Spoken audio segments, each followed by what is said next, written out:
यहाँ पे तो कोई बातें नहीं कर रहा, ठीक है।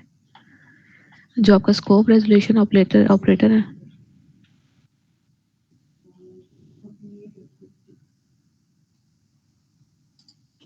बच्चे ये तो अब आपके ऊपर है ना कि आप इसको कैसे मैनेज कर सकते हैं। ये मेरा काम तो नहीं, मैं आपको इतना टाइम दूं, मैंने तो अपने लिहाज से अपनी लैब लेके चलना है, ठीक है। मेरी तो क्लास का टाइम मंडे को है और ट्यूसडे को है, ये 2 दिन आपके लेक्चर लैब हुआ करेगी, ठीक है। पूरा वीक आपके पास होता है, ठीक है। पूरे वीक के बाद आप लोगों ने अपने लेक्चर सुनने के बाद लैब परफॉर्म करें, उसको अंडरस्टैंड करें। नहीं आती तो यहाँ पे हम आपको समझा तो रहे हैं, ठीक है। अब उसने यहाँ पे क्या किया है, ये पैरामीटर की आपने एक ऑब्जेक्ट क्रिएट किया है, ठीक है। सबसे पहले आपका मेन चला, आपको उसने देखा कि भाई आपने तो एक ऑब्जेक्ट यहाँ पे क्रिएट कर दिया, ठीक है। सी आउट में आया, उसने देखा कि पैरामीटर गेट ऑब्जेक्ट काउंट का फंक्शन कॉल हुआ है, ठीक है। वो गेट ऑब्जेक्ट का फंक्शन ढूंढता है ढूंढता है ढूंढता है ढूंढता है, किधर गया जी, ये आया है, ठीक है। इसमें चेक करता है कि ये तो पी काउंट लिखा हुआ है, ठीक है। इस पी काउंट को रिटर्न कर देता है। अब ये पी काउंट कहाँ से इसके पास आया है, जब आपने इसको ऑब्जेक्ट को क्रिएट करते हैं ना, तो आपको पता है कि आपका कंस्ट्रक्टर कॉल होता है, ठीक है। जब वो कंस्ट्रक्टर कॉल हुआ है आपका, तो वो आपके पास यहाँ पर आके उसने जीरो थी ना उसकी वैल्यू, यहाँ पे उसको उसने प्लस किया है, ठीक है, और वो 1 हो गया, ठीक हो गया। और उसके बाद क्या किया, वो वापस यहाँ पर आया, पीएस में गया है आपका गेट ऑब्जेक्ट काउंट वाले फंक्शन में, पी काउंट में उसकी वैल्यू को 1 किया और उसने उसकी वैल्यू को यहाँ पे प्रिंट करा के आपको रिजल्ट शो किया, ठीक है। ऑब्जेक्ट आपके हो गए 1। अगर हम एक और फंक्शन करते हैं,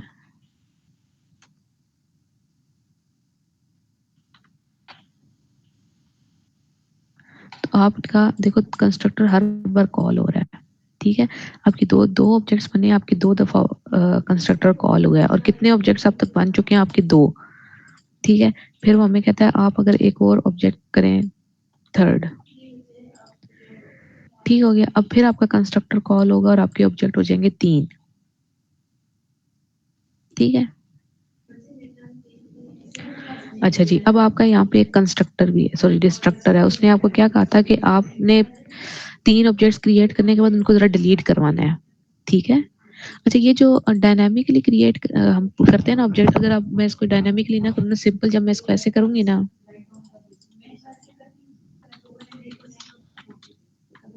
मतलब सिंपल ऐसे कर देती हूँ ना, तो जो कंपाइलर वो उसको अपनी मर्जी से कोई ना कोई मेमोरी एलोकेट कर देता है ना, ठीक है। लेकिन जब मैं ये इस तरीके से करती हूँ डायनामिकली, मैं उसको खुद बताती हूँ कि भाई तुमने P1 को एक स्पेसिफिक रेफरेंस पे जाके सेव करना है, तो अब ये वाली वाली जो है ना, इसको पक्की की पक्की मेमोरी इसके पास आ गई है, ठीक है। तो अब मैंने ये बना तो दिया, मुझे इसकी मेमोरी ना उससे रिलीज भी करानी है। जो हमने मेमोरी रिलीज करानी होती है, तो हम क्या यूज करते हैं, अपना डिस्ट्रक्टर के, अपना हमारा जो ऑब्जेक्ट है वो डिस्ट्रॉय हो जाए, ठीक है। वो मैं करते हैं हम। क्लास हो गई आपकी पैरामिड, आपका डिस्ट्रक्टर कॉल हुआ, ठीक है। इसको हम ये करते हैं जरा कि पैरामिड डिस्ट्रक्टर इज कॉल्ड। अब जाहिर है, अब डिस्ट्रक्टर का मतलब है डिलीट करना, आपका जो ऑब्जेक्ट है वो डिलीट हो जाएगा। जब डिलीट होगा तो वो तो माइनस माइनस होगा, प्लस प्लस तो नहीं होगा। वो अब उसको डिलीट कर देंगे। क्यों, कैसे करेंगे कि अभी देखो यहाँ तक 3 ऑब्जेक्ट्स बन गए हैं, ठीक है। पी काउंट में अभी तक मेरे पास क्या वैल्यू स्टोर है, 3। अब जब मैं इसको डिलीट करूंगी ना, आपके प्रोजेक्ट उसको ऑब्जेक्ट्स को, तो डिलीट P1 करूंगी तो आपके पास 2 रह जाएंगे। ये डिलीट P1 जब करेगा ना, डिलीट का कीवर्ड देखेगा, वो आपके पास इसमें चला जाएगा, डिस्ट्रक्टर में आएगा, आगे देखेगा पी काउंट में वैल्यू थी 3, जब उसको उसने माइनस कर देना, तो फिर कितने रह जाएंगे, 2, ठीक है। तो अभी हमने कितनों को डिलीट करना है, हमने 2 को डिलीट करना है, और दोबारा से आपने क्या करना है, अपने ऑब्जेक्ट्स को प्रिंट करवाना है कि अब कितने रह गए हैं, ठीक है।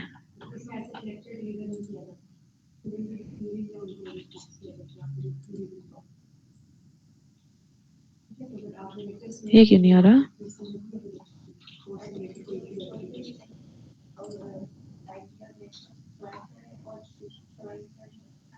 वाई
डिलीट से पहले पॉज है।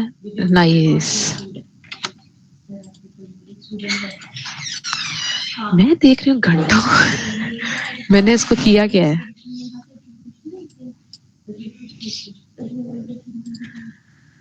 ठीक हो गया। वो पॉज लगा के तो ज़ाहिर है वो तो वहीं पे आपका खत्म हो गया। ठीक है, अब आपके कितने डिस्ट्रक्टर? 2 डिलीट हो गए डिस्ट्रक्टर, तो पीछे कितना रह गया? 1। ठीक है, ये यहाँ से डिलीट P1 हुआ, P माइनस माइनस हो गया, 2 वैल्यू होगी। फिर आपने डिलीट किया, फिर वो दोबारा डिस्ट्रक्टर में आया। ठीक है, फिर उसने उसको फिर से डिलीट कर दिया और इसकी वैल्यू को कर दिया 2। ये किसने बताया? ठहरो एक second. System pause. Adeel Ahmed, very good ma'am. Clarify the object name instead of simply. हाँ ma'am, please clarify object name instead of simply. बच्चे, आप जब वो न्यू ऑपरेटर के साथ अपनी मेमोरी दे रहे हो तो उसको आपने पॉइंट करना होता है कि हमने किस जगह पे जाना है। ठीक है, ये इसको पॉइंटर रेफरेंस के तौर पे यूज होता है। आप लोगों ने मेरे ख्याल में बिल्कुल भी लेक्चर्स नहीं पढ़े हुए। इसको अगर आप इस तरीके से सिंपल ऐसे करें ना, ये आपको एरर देता है कि उसको पॉइंटर आपने बताना है। ठीक है, पैरामीटर आपने रिक्वेस्ट की है कि इसका आपने ऑब्जेक्ट क्रिएट करना है, तो आप बताएं तो सही कि किधर करना है। ठीक है, तो ये हम इसको रेफरेंस देते हैं। रेफरेंस के थ्रू आपकी जाके मेमोरी भी देता है और आपके ऑब्जेक्ट को क्रिएट करता है। ठीक हो गया।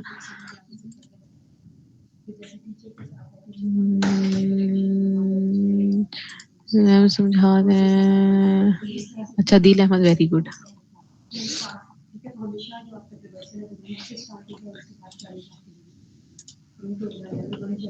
अब मुझे सिर्फ 2 मिनट दीजिएगा।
मेरे साथ के नाम से है, मेरे मुझे शुरू करने का, फिर मुझे शुरू करने क्या नाम है आपका? मेरे साथ और अपना मेरा नाम से मेरे साथ बाकी है अच्छा।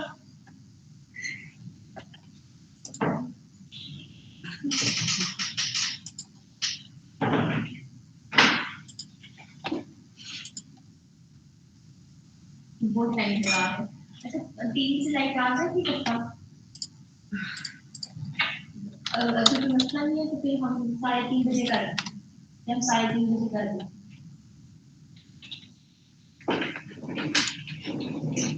मेरे पास तो नहीं आता, अब भी नहीं होगा, नहीं होगा।